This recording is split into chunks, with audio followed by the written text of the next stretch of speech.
Shalom, I'm Moreh Matah, and welcome to this week's Moreh Minute.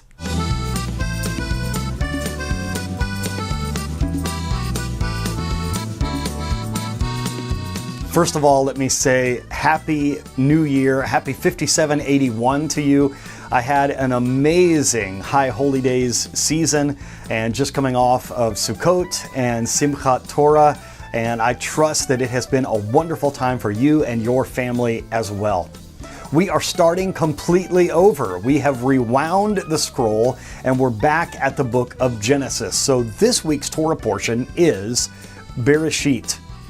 In this week's Torah portion, we learn about the creation of the universe, of the creation of Adam and Eve, the serpent in the garden, all of this amazing stuff that happens in this very first part of the Bible. This year, I'm going to go with you through Rabbi Jonathan Sacks' Covenant and Conversation, his commentary on the Torah portions, and it's going to be an amazing time. Something that Rabbi Sacks points out that the rabbis say is man was created last for a purpose. You see, if man is created last, the rabbis say if he is worthy, then it means he was created last because he is the best, the highest. But if he is not worthy, then God could just say, well, even the lowly gnat was created before you. This is a wonderful way to put things in perspective for us. This idea of what is man that you are mindful of him. We're very familiar with this concept, but we also need to make sure that we understand that human beings are the height of God's creation, even above the angels. And so sometimes in English, we have translated this, you made him a little lower than the angels. But the correct way to understand this verse is, you made him a little lower than God. So we are the height of God's creation. Why is this? Because you and I have freedom. We have free will.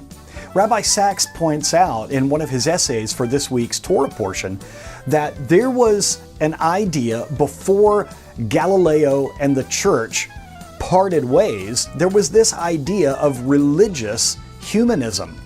Now today, this sounds like a contradiction in terms. It's like that can't be, because humanism today is completely secular and against religion altogether.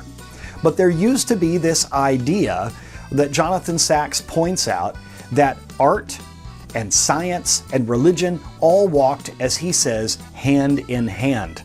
They were not contradicting one another. What is meant by this religious humanism is the idea, and this is a little bit different in Judaism and Messianic Judaism, it's a little bit different than the idea in Christianity. Because in Christianity, the idea is because of original sin, there's nothing good about man. He is only evil. He's steeped in sin. But this idea in Judaism is there is such potential, such positive potential in human beings. We are the only creation that God created to also be creative. We are the height, the crown jewel, as it were, of our Creator's creation. We have the free choice to use this creativity for good or for bad. A few months ago, I talked about Alfred Nobel and his invention of TNT, his invention of dynamite, and how it was in the wrong hands something extremely destructive, something that could be used in war to kill other human beings, when he invented it for an entirely different purpose. I've mentioned to you before that in old movies and cartoons, we hear that phrase, if this falls into the wrong hands. Well, the same is true with our freedom.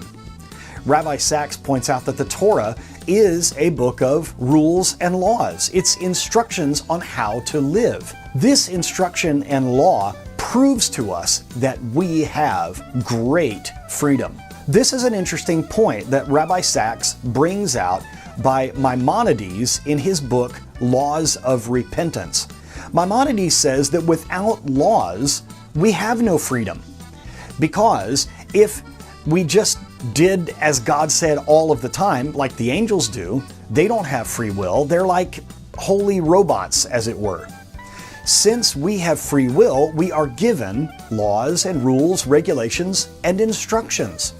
You see, if we had no free will, we'd have no reason for a way to be instructed on how to live. We would just automatically do it.